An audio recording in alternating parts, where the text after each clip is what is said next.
અરે આવે આવે 30 માંથી 30 માર્ક્સ આવે. નમસ્કાર વિદ્યાર્થી મિત્રો. ધોરણ 12 પ્રથમ સામયિક પરીક્ષા જ્યારે નજીક આવી રહી છે ત્યારે આપણે વાત કરવી છે વિભાગ સી. અરે આવે આવે કેમ ન આવે, 30 માંથી 30 માર્ક્સ આવે. એક વખત આ આખો વિડીયો અને અહીંયા આપેલી જે ક્વેશ્ચન બેંક છે એને વ્યવસ્થિત ફોલો કરો એટલે આવે આવે અને આવે જ. સેક્શન સી માં 30 માંથી 30 માર્ક્સ આવે. વિદ્યાર્થી મિત્રો આવે આવે સેક્શન સી માં 30 માંથી 30 માર્ક્સ આવે. યસ, ધોરણ 12 પ્રથમ સામયિક પરીક્ષા જ્યારે હમણાં ઓક્ટોબર માસમાં શરૂ થઈ રહી છે ત્યારે તમારી માટે વિભાગ સી સેક્શન સી જે 30 ગુણનો છે વિદ્યાર્થી મિત્રો, એની very very very very very most IMP question bank લઈને જ્યારે તમારી સમક્ષ રજૂ થયો છું ત્યારે સૌથી પહેલા વિદ્યાકુલ ગુજરાતી ચેનલને એક વખત સબસ્ક્રાઇબ કરી દો, લાઈક કરી દો અને શેર કરી દો. આ એક એજ્યુકેશન ભગીરથ કામ થઈ રહ્યું છે. એજ્યુકેશન થી કોઈને કોઈનું કલ્યાણ જ થવાનું છે, ફાઇનલ છે. તો વિદ્યાર્થી મિત્રો આ કલ્યાણકારી પ્રવૃત્તિમાં તમે અમારી સાથે જોડાઓ. માત્ર આપણે કરવાનું શું છે, એક સરસ મજાનું લાઈક આપવાનું છે, સબસ્ક્રાઇબ કરવાનું છે અને ચેનલને શેર કરવાની છે. એની સાથે વિદ્યાર્થી મિત્રો આગળ મારે વધવું છે. 30 માંથી 30 આખો સેક્શન સી છે અને સંપૂર્ણ 30 માંથી 30 માર્ક્સ આવશે જો તમે મારા સાથે છેલ્લે સુધી જોડાયેલા રહેશો. જ્યાં જરૂર પડે સ્ક્રીનશોટ લેવાની ત્યાં તમે સ્ક્રીનશોટ લઈ શકો છો. ઓકે વિદ્યાર્થી મિત્રો, ચેપ્ટર 1 છે સંચાલનનું સ્વરૂપ અને મહત્વ. તો ધંધાકીય એકમમાં સંચાલનનું સ્વરૂપ કયા પ્રકારનું હોય અને ધંધામાં સંચાલન એટલે કે મેનેજમેન્ટની શું ઇમ્પોર્ટન્સ છે, મેનેજમેન્ટની શું જરૂર છે. એવો કયો ધંધો છે કે જે સંચાલન વગર ચાલે, એવો કયો ધંધો છે કે જેમાં મેનેજમેન્ટ ન હોય. સંચાલન જરૂરી છે, મેનેજમેન્ટ જરૂરી છે. વિદ્યાર્થી મિત્રો તો ચેપ્ટર 1 ની ક્વેશ્ચન બેંક છે વિદ્યાર્થી મિત્રો, દરેક પ્રશ્ન 2 ગુણનો આવે છે.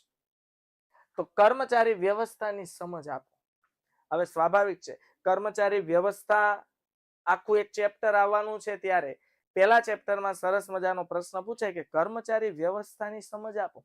બાળકો, ધંધાકીય એકમ જ્યારે આપણે મોટા પાયે ચાલુ કરીને બેઠા છીએ ત્યારે દરેક કર્મચારીઓ પોતપોતાનું કાર્ય કરે, દરેક કર્મચારીઓ પાસે પોતપોતાનું કામ હોય, દરેક કર્મચારીઓ યોગ્ય જગ્યાએ એટલે પોતાને સોંપવામાં આવેલી જવાબદારી યોગ્ય રીતે નિભાવતો હોય એ ખૂબ જરૂરી છે. તો આવા સંજોગોમાં કર્મચારી વ્યવસ્થાની જરૂરિયાત ખૂબ આવશ્યક બની જાય છે. વિદ્યાર્થી મિત્રો કિંમત અંગેના નિર્ણયોમાં કઈ કઈ બાબતોનો સમાવેશ થાય છે. સ્વાભાવિક છે આપણે જ્યારે ધંધાકીય એકમ લઈને બેઠા હોઈએ ત્યારે આપણે જે વસ્તુનું ઉત્પાદન કરીએ છીએ વસ્તુની કિંમત કેટલી રાખવી.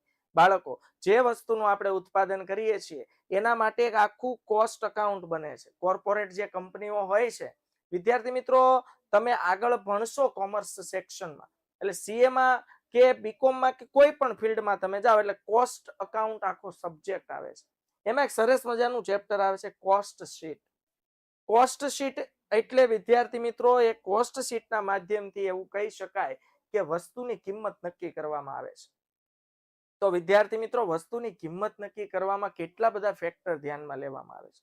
યસ, વસ્તુના ઉત્પાદન માટે એની સાથે જોડાયેલા કર્મચારીઓનો પગાર, એ ઉપરાંત લાઇટ બિલ, વીજળી બિલ, ઓફિસ ખર્ચ, એ ઉપરાંત વસ્તુ તૈયાર થઈ ગયા પછી પણ સેલિંગ એન્ડ ડિસ્ટ્રીબ્યુશન એક્સપેન્સીસ એટલે કે વસ્તુને વેચવા માટે લાગતો ખર્ચો, પેકેજિંગનો ખર્ચો છે.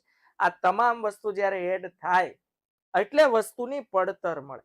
પડતર એટલે એવી કિંમત જે કિંમતે તમે વસ્તુ વેચો તો તમને કોઈ નુકસાન ન થાય પણ કોઈ ફાયદો પણ ન થાય, એને કહેવાય વસ્તુની પડતર.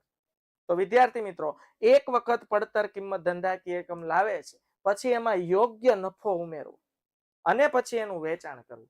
તો કિંમત અંગેના નિર્ણયોમાં કઈ કઈ બાબતોનો સમાવેશ થાય છે, એ ઉપરાંત બજાર સંચાલનનો મુખ્ય હેતુ કયો છે કે બજાર સંચાલનનો મુખ્ય હેતુ શું છે.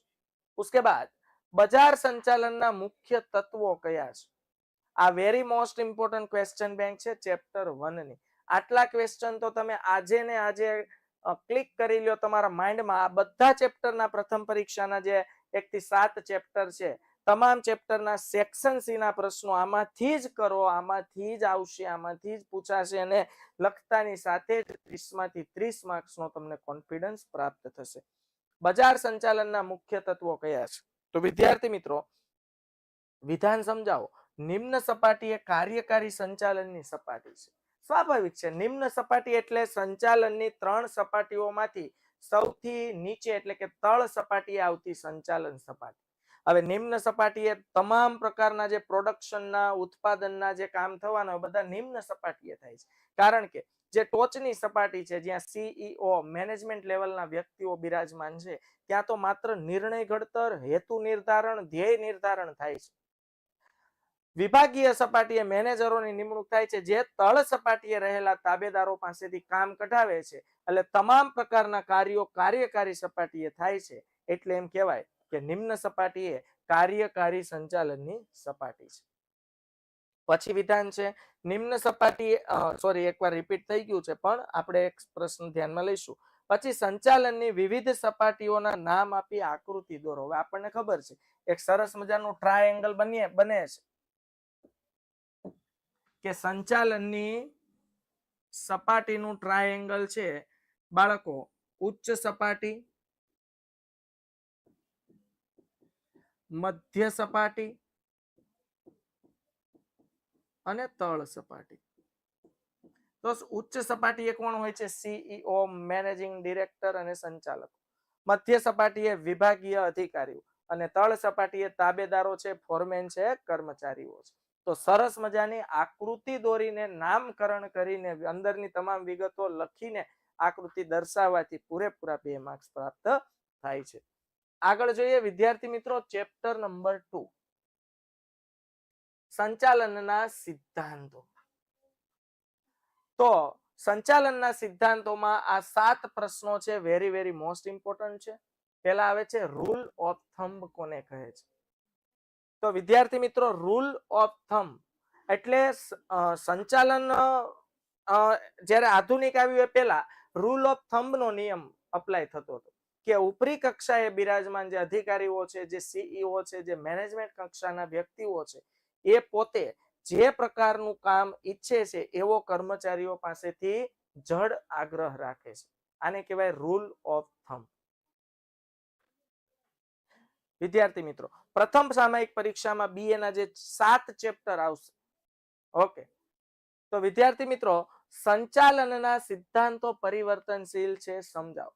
બાળકો, સંચાલનના સિદ્ધાંતો ક્યારેય જડ ન હોવા જોઈએ. સંચાલનના સિદ્ધાંતો ફ્લેક્સિબલ હોવા જોઈએ. સમય સંજોગને આધીન સંચાલનના સિદ્ધાંતોમાં ફેરફાર કરવાનો હોય છે.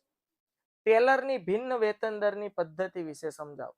તો ભાઈ ટેલર છે એને અલગ અલગ ભિન્ન વેતન દરની પદ્ધતિઓ આપી છે. ફોર એક્ઝામ્પલ, ટેલર એવું કહે છે કે જે વ્યક્તિ વધુ ઓછા સમયે વધુ કાર્યક્ષમતાથી કામ કરે છે એને વધુ સેલેરી મળવી જોઈએ, અને વધુ સમયમાં ઓછું કામ કરે છે એને ઓછી સેલેરી મળવી જોઈએ. આવી ભિન્ન વેતન દરની અનેક પદ્ધતિઓ ટેલરે આપેલી છે. વૈજ્ઞાનિક સંચાલન એટલે શું? વૈજ્ઞાનિક સંચાલન એટલે આધુનિક સંચાલન. સમાનતાનો સિદ્ધાંત શું સૂચવે છે? સમાનતા એટલે ઇક્વાલિટી. તમે કાર્યની સોંપણી આ કરો છો તો ઇક્વાલિટી રાખો. સમાન કર્મચારીઓને સમાન કાર્ય સોંપો. હુકમની એક વાક્યતાનો સિદ્ધાંત સમજાવો. હવે હુકમની એક વાક્યતાનો સિદ્ધાંત, વિદ્યાર્થી મિત્રો, જ્યારે તાબેદારો તળ સપાટીએ કામ કરતા હોય ત્યારે ઉપરી મધ્ય સપાટીએ સમજો 4 અધિકારીઓ છે અને 4 વિભાગીય અધિકારીઓ જો કર્મચારીઓને કામ સોંપણી કરે તો આવા સંજોગોમાં કામનું યોગ્ય રિઝલ્ટ આવતું નથી. કારણ કે હુકમની એક વાક્યતાનો નિયમ જળવાઈ રહેતો નથી. હુકમની એક વાક્યતાનો નિર્ણય એટલે કર્મચારી કોઈ એક વ્યક્તિ પાસેથી જ હુકમ અને આદેશ મેળવવા માટે તત્પર હોય. 2-3 વ્યક્તિ પાસેથી જો કર્મચારીને કામ મળતું હોય તો સ્વાભાવિક છે કર્મચારી કન્ફ્યુઝ થાય છે અને કામનું યોગ્ય રિઝલ્ટ આવતું નથી. ઓકે, હેનરી ફેયોલે ઔદ્યોગિક સાહસની પ્રવૃત્તિને કયા 6 ભાગમાં વહેંચી છે? ટેકનિકલ પ્રવૃત્તિને આ બધી પ્રવૃત્તિઓ આવે છે. તો વિદ્યાર્થી મિત્રો, તમે ઈચ્છો તો આનો સ્ક્રીનશોટ લઈ શકો છો. ટોટલ 7 પ્રશ્નોમાંથી ચેપ્ટર 2 માંથી પ્રશ્નો આવશે. એટલા વેરી મોસ્ટ ઇમ્પોર્ટન્ટ પ્રશ્નો છે. ઓકે, તો વિદ્યાર્થી મિત્રો, આગળ આપણે વાત કરવી છે ઓકે, વેરી ગુડ. જુઓ, એક સરસ મજાની તમને વાત એ કહું કે આપણા યુથ વિદ્યાકુલના પ્રકાશનો છે. પ્રકાશનોની વાત કરીએ પહેલા ધોરણ 12 માટે ખાસ પહેલા તો વિદ્યાકુલ ચેનલને આ બદલ સબસ્ક્રાઇબ કરી દો, કારણ કે આ જે માહિતી છે ને આખા ગુજરાતના ધોરણ 12 માં અભ્યાસ કરતા કોમર્સના વિદ્યાર્થીઓ હોય કે ધોરણ 10 માં અભ્યાસ કરતા વિદ્યાર્થી મિત્રો હોય કે ધોરણ 12 માં આર્ટ્સમાં અભ્યાસ કરતા વિદ્યાર્થીઓ મિત્રો હોય ને એના માટે ખાસ વિદ્યાકુલનો એક પેપર સેટ લોન્ચ ઓલરેડી થઈ ચૂક્યો છે. પેપર સેટ ઓલરેડી માર્કેટમાં આવી ચૂક્યો છે વિદ્યાર્થી મિત્રો. આ પેપર સેટની ખાસિયત એ છે, જેમ કે હું 10મા ધોરણની વાત કરું તો 10મામાં બેઝિક ગણિત અને સ્ટાન્ડર્ડ ગણિત બંને ગણિતના દરેક વિષયના 10 પેપર આવરી લીધા છે વિદ્યાર્થી મિત્રો. એ ઉપરાંત વાત કરીએ ધોરણ 12 કોમર્સના પેપર સેટની, તો ધોરણ 12 કોમર્સમાં દરેક વિષયના 10 પેપર આવરી લીધા છે. પણ ધોરણ 12 આર્ટ્સના જે પેપર સેટ છે એમાં દરેક વિષયના 5 પેપર સાથે સરસ મજાનો પેપર સેટ ઓલરેડી લોન્ચ થઈ ચૂક્યો છે. તો તમે વાટ શાની જુઓ છો? આજે જ સંપર્ક કરો 9712444549 અથવા 9712444548. વિદ્યાર્થી મિત્રો, પ્રથમ 500 વિદ્યાર્થી મિત્રો જો આ ઓફરનો લાભ લે છે અને યુથ 500 કૂપન કોડ સાથે અપ્લાય કરે છે તો એમને હોમ ડિલિવરી ચાર્જ એટલે કે અહીંથી કુરિયર મોકલવાનો જે ચાર્જ છે એ કોઈ પેડ કરવાનો થતો નથી. અને વિદ્યાર્થી મિત્રો, આ જે પેપર સેટ છે આ એટલા સરસ પેપર સેટ છે કે તમે ધોરણ 12 ની હોય કે ધોરણ 10 હોય ની તૈયારી આ પેપર સેટમાંથી કરો છો એટલે આમાંથી જ પ્રશ્નો આવશે, આમાંથી જ પૂછાશે. આજે જ મંગાવો, કઈ નહીં તો કોલ કરીને જાણકારી મેળવો, પેપર સેટનો ડેમો ચેક કરો. વિદ્યાર્થી મિત્રો, સાથે સાથે ધોરણ 10 ના ટીચર્સ રિકમેન્ડેડ બુક્સ પણ છે. ટેક્સ્ટ બુક્સ સમાન ગણિત શિક્ષક, વિજ્ઞાન, સામાજિક વિજ્ઞાન, English text book, English grammar અને વિદ્યાર્થી મિત્રો ગ્રામર ગીતા તો ખરું છે. આખો સેટ જો તમે મંગાવો છો તેની ટોટલ કિંમત થાય છે 1650. પણ વિદ્યાર્થી મિત્રો કોમ્બો ઓફર છે એટલે 1400 રૂપિયામાં તમને પ્રોવાઈડ કરવામાં આવે છે. ફરીથી કહું છું, વિદ્યાકુલ ચેનલને લાઈક કરો, સબસ્ક્રાઇબ કરો અને શેર કરો. એજ્યુકેશન થી કોકનું તો કલ્યાણ થશે જ. બસ તમારે ખાલી એમાં માહિતી સંચારના માધ્યમ તરીકે કામ કરવાનું છે વિદ્યાર્થી મિત્રો.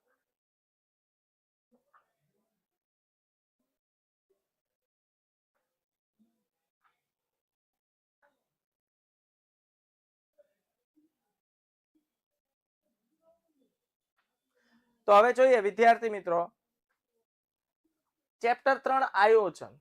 આયોજન પરિવર્તનશીલ હોવું જોઈએ. શા માટે? પહેલા તો આપણને ખબર છે કે આયોજન ભવિષ્ય માટે છે અને ભવિષ્ય અચોક્કસ છે, અનિશ્ચિત છે. ભવિષ્યમાં કઈ વસ્તુ કેવી રીતે કેટલી માત્રામાં અને કેટલા પ્રમાણમાં બને એ કોઈ આપણને ખબર નથી. તો બાળકો, આયોજન એ પૂર્વ નિર્ધારિત છે. એટલે ભવિષ્યમાં જે બનાવ બનવાનો છે એના વિશે અગાઉથી નક્કી કરેલી પ્રવૃત્તિ છે. તો આયોજન ક્યારે જડ ન હોવું જોઈએ. સમય, સંજોગ અને પરિસ્થિતિ ભવિષ્યમાં જ્યારે અલગ હોય છે, સમજો આપણે ધારી લીધેલ પરિસ્થિતિને આધીન આયોજન ઘડ્યું હોય તો ભવિષ્યમાં આ પરિસ્થિતિમાં જો કોઈ ચેન્જીસ આવે છે તો આવા સંજોગોમાં વિદ્યાર્થી મિત્રો આપણે આપણા આયોજનમાં ચેન્જીસ કરવો પડે છે. સમય, સંજોગ અને પરિસ્થિતિને આધીન બદલવું પડે છે. એટલે એમ કહેવાય કે આયોજન એ જડ નથી, પરિવર્તનશીલ છે, ફ્લેક્સિબલ છે. ગૌણ યોજના કોને કહે છે? ગૌણ યોજના એટલે વિદ્યાર્થી મિત્રો સામાન્ય રીતે સમજો કે ટાયર મેન્યુફેક્ચરિંગ, કાર મેન્યુફેક્ચરિંગ કરતી કંપની છે તો એ વ્યક્તિએ કારની કંપની બનાવનાર જે સંચાલકો છે એને નિર્ણય લેવાનો છે ગૌણ યોજના કે ટાયર પોતે બનાવવા કે અન્ય એમઆરએફ કંપનીને બનાવવા માટેનો ઓર્ડર આપવો. કારણ કે કાર બનાવનાર કંપની છે તો કાર બની જાય પછી ટાયર ફિટ કરવા કઈ બીજી કંપનીમાં ન મોકલવાના. તો હવે એ નક્કી કરશે કે આપણે પોતે ટાયરની ફેક્ટરી નાખવી છે, ટાયરની ફેક્ટરીનું સ્ટાર્ટઅપ કરવું છે કે એમઆરએફ ઓલરેડી સ્ટાર્ટઅપ કંપની છે એની પાસેથી ઓર્ડર પ્રમાણે ટાયર મંગાવી લેવા છે. ગૌણ યોજના. વ્યૂહરચના શા માટે જરૂરી છે? તમે જુઓ, આપણા હરીફો હોય વિદ્યાર્થી મિત્રો, આપણા કોમ્પિટિટર્સ હોય, આપણે તેનાથી આગળ કઈ રીતે નીકળી શકીએ એ માટેની જે ગુપ્ત વ્યૂહરચના હોય એ ઘડવી પડે, કારણ કે માર્કેટ હરીફાઈનું છે અને હરીફાઈના માર્કેટમાં સૌથી વધુ ફાયદો થાય છે ગ્રાહકોને.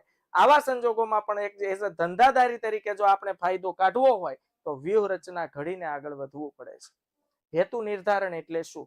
વિદ્યાર્થી મિત્રો, ધંધાકીય એકમ શરૂ થતાની સાથે જ હેતુ નિર્ધારણ અને ધ્યેય નિર્ધારણ કરવું ખૂબ જરૂરી છે. આજે ધંધાકીય એકમનો હેતુ વિના કોઈ દિશા જ તમને મળશે ને આપણો કોઈ ધ્યેય નથી, કોઈ હેતુ નથી, તો પ્રગતિના દરવાજા કઈ રીતે ખુલશે?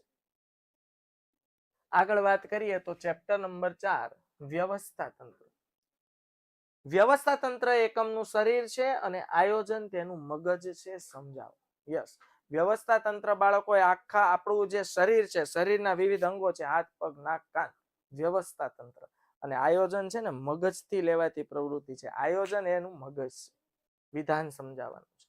અવૈધિક વ્યવસ્થા તંત્ર એ વૈધિક વ્યવસ્થા તંત્રનો પડછાયો છે. ટૂંકી વાત કહી દઉં બાળકો, અવૈધિક વ્યવસ્થા તંત્ર વૈધિક વ્યવસ્થા તંત્રમાં આપોઆપ જન્મે છે.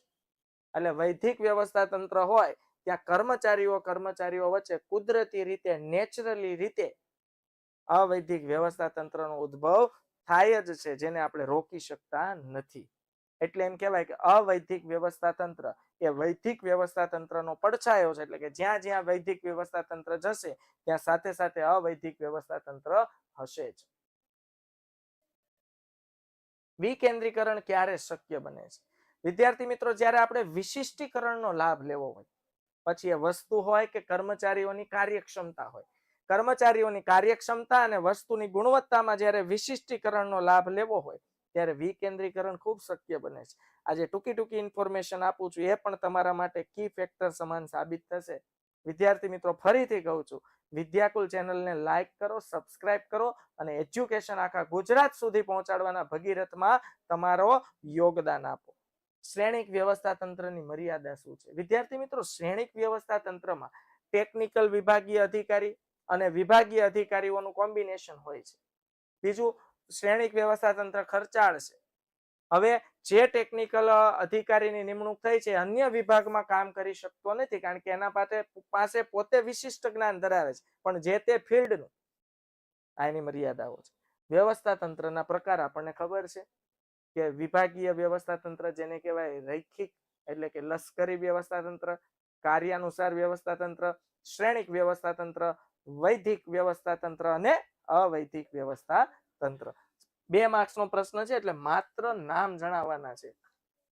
વિદ્યાર્થી મિત્રો, પહેલા તમને વાત કરું વિદ્યાકુલ. વિદ્યાકુલ શું છે? સૌથી પહેલા ગૂગલ પ્લે સ્ટોર પર જઈને વિદ્યાકુલ એપ્લિકેશન ડાઉનલોડ કરો. આ એક એવું પ્લેટફોર્મ છે જે ઓનલાઈન એજ્યુકેશન પ્રોવાઈડ કરે છે આખા ગુજરાતમાં. યસ વિદ્યાર્થી મિત્રો, ધોરણ 9, 10, 11 અને 12, 11-12 કોમર્સ ગુજરાતી મીડિયમ સાથે ઓનલાઈન એજ્યુકેશનનું એકમાત્ર પ્લેટફોર્મ છે. વિદ્યાર્થી મિત્રો, ધોરણ 9 ટોપર બેચ, ધોરણ 10 ટોપર બેચ, ધોરણ 11 ટોપર બેચ અને ધોરણ 12 ટોપર બેચ ઓલરેડી કન્ટિન્યુ છે, શરૂ છે. તો રાહ શેની જુઓ છો? આજે જ કોલ કરો 9924444540. આ બેચની ખાસિયત શું છે? ઓનલાઈન માધ્યમથી તમે ભણી શકો છો. તમને જો કોઈ પણ ભણતી વખતે ડાઉટ આવે છે, લાઈવ લેક્ચર તમે અટેન્ડ કરી શકો છો અને લાઈવ તમારો કોઈ પણ ડાઉટ છે, પ્રશ્ન છે, સરને કમેન્ટ કરીને પૂછી શકો છો. સર ક્યાંક બહાર જવાનું થયું હોય તો અને લેક્ચર અટેન્ડ ન થાય તો એની પણ સુવિધા છે. દરેક લેક્ચર સ્ટોર થાય છે, સેવ થાય છે. તમે એની ટાઈમ બીજા દિવસે, 2 મહિના પછી કે રિવિઝન ટાઈમે કે પરીક્ષાના આગળના દિવસે પણ ઈચ્છો તો કોઈ પણ વિષયના કોઈ પણ ચેપ્ટરના કોઈ પણ લેક્ચર મુદ્દા પ્રમાણે તમે જોઈ શકો છો. ઓકે, તો વિદ્યાર્થી મિત્રો, લાઈવ ક્લાસીસ છે, એ ઉપરાંત doubt session, practice material, IMP notes, ઘણી બધી વસ્તુઓ પ્રોવાઈડ કરવામાં આવે છે. તો રાહ શેની જુઓ છો? એક વખત જાણો તો ખરા. 9924444540 પર આજે જ સંપર્ક કરો અને વિદ્યાકુલ ઓનલાઈન એજ્યુકેશન પ્લેટફોર્મના માધ્યમથી અમારી સાથે જોડાઓ. ચેપ્ટર 5, કર્મચારી વ્યવસ્થા. હવે કર્મચારી વ્યવસ્થા ખૂબ ઇમ્પોર્ટન્ટ છે ધંધાકીય એકમ. કે કર્મચારીઓ અસ્તવ્યસ્ત, બધાને મજા આવે ત્યારે પોતપોતાની રીતે કામ કરીને જતા રહી, એમ નહીં. કર્મચારી વ્યવસ્થા ખૂબ જરૂરી છે. કર્મચારી વ્યવસ્થા એ માત્ર કર્મચારી કલ્યાણ પ્રવૃત્તિ નથી. ખાલી કર્મચારીનું વેલફેર, કર્મચારીનું કલ્યાણ થાય એ જ નહીં, સાથે સાથે કર્મચારીઓની બઢતી, બદલી, ભરતી, પ્રોત્સાહન, ઘણા બધા ક્ષેત્રો સાથે કાર્યરત છે કર્મચારી વ્યવસ્થા. ઓકે, પ્રતીક્ષા યાદી એટલે શું?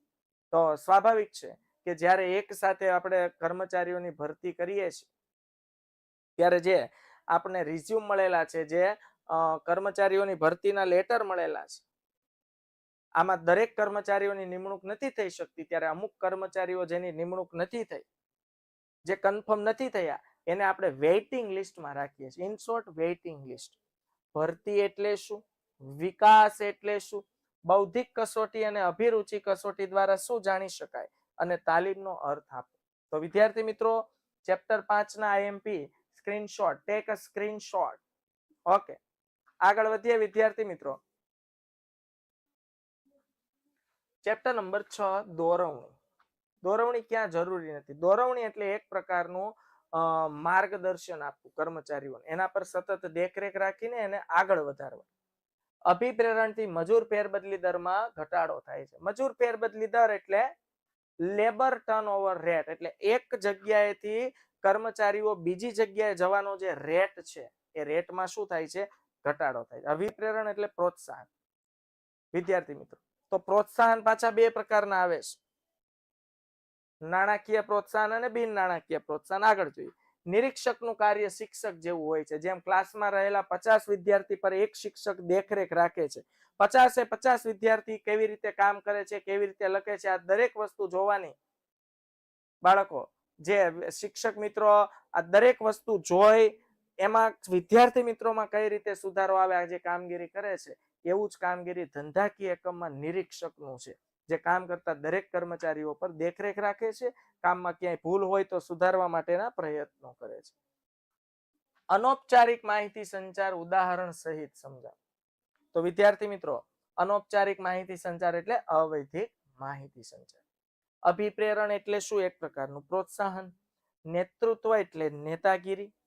પ્રોત્સાહનનો અર્થ સમજાવો. સહભાગીદારી એટલે શું? કેટલીક વખત કર્મચારીઓને પ્રોત્સાહિત કરવા માટે ધંધાકીય એકમમાં જ સહભાગીદાર બનાવી દેવામાં આવે છે, એટલે માલિકીપણું પ્રાપ્ત થાય અને આવા શ્રેષ્ઠ કર્મચારીઓ ધંધો છોડીને ન જાય એવી પૂરી કોશિશ ધંધાકીય એકમ દ્વારા કરવામાં આવતી હોય છે. બિન નાણાકીય પ્રોત્સાહનોના માત્ર નામ આપવાના છે કે બિન નાણાકીય પ્રોત્સાહનોમાં કઈ કઈ વસ્તુ હોઈ શકે. ઓકે વિદ્યાર્થી મિત્રો, આપણી જે ચેનલ છે એનું નામ ચેન્જ થઈને હવે થઈ ગયું છે વિદ્યાકુલ ગુજરાતી. સૌથી પહેલા બેલ આઇકન દબાવીને આજે જ ચેનલને સબસ્ક્રાઇબ કરો, લાઈક કરો અને શેર કરો. આ ચેનલમાં એજ્યુકેશનને લગતા 5000 થી 200 વિડીયોઝ છે. ધોરણ 9, 10, 11, 12 એ ઉપરાંત પણ ઘણી નોલેજેબલ વસ્તુઓની સાથે આ ચેનલ ભરપૂર ભરાયેલી છે. ત્યારે આ ચેનલનો લાભ લેવા માટે ફરીથી કહું છું, વિદ્યાકુલ ચેનલને સબસ્ક્રાઇબ કરો, લાઈક કરો અને શેર કરો. ચેપ્ટર 7, છેલ્લું ચેપ્ટર, પ્રથમ સામાયિક પરીક્ષા. કોઈ જગ્યા 8 હોય તો એ રીતે આપણે તૈયારી કરવાની, પણ આટલું કરો એટલે ઇનફ છે. વિદ્યાર્થી, અંકુશ એ ગતિશીલ પ્રક્રિયા છે. કેવી રીતે? અંકુશ ધંધો જ્યાં સુધી શરૂ રહે ત્યાં સુધી અંકુશ એટલે કંટ્રોલની પ્રક્રિયા શરૂ રહે. ધંધાકીય એકમની દરેક કામગીરીને તમે લૂઝ નથી મૂકી શકતા. એના પર અંકુશની, એના પર લગામની જરૂર છે. વિદ્યાર્થી મિત્રો, જેવી રીતે રથનો ઘોડો જો તમે લગામ ન રાખો તો એ પોતાની મનમરજી મુજબ ચાલશે, પણ એના પર લગામ એટલે કે અંકુશ હશે તો આપણે જેવી રીતે ઈચ્છીએ છીએ એવી રીતે કાર્ય કરશે. અંકુશ કઈ રીતે આંતરિક પ્રક્રિયા ગણાય? તો ધંધાકીય એકમના કર્મચારીઓ પર અંકુશ રાખવાનું છે. ધંધાની બહાર આપણે કોઈ પર અંકુશ રાખવાનું નથી, એટલે અંકુશ એ આંતરિક પ્રક્રિયા છે. વિચલનોની જાણકારી મેળવવાનું કાર્ય અંકુશ કઈ રીતે કરે છે? વિચલન એટલે ધંધાકીય એકમમાં આવતી ભૂલ, પછી કર્મચારીઓના કામમાં આવતી હોય કે મશીનમાં કોઈ વિચલન સર્જાયું હોય, વિદ્યાર્થી મિત્રો, તો એના પર કઈ રીતે અંકુશ લાવી શકાય. આગળ આપણે વાત કરીએ વિદ્યાર્થી મિત્રો, તો આ જે 7 ચેપ્ટર છે, પ્રથમ સામાયિક પરીક્ષામાં નોટ કરી લ્યો. અરે આવે 30 માંથી 30 માર્ક્સ આવે સેક્શન સી માં.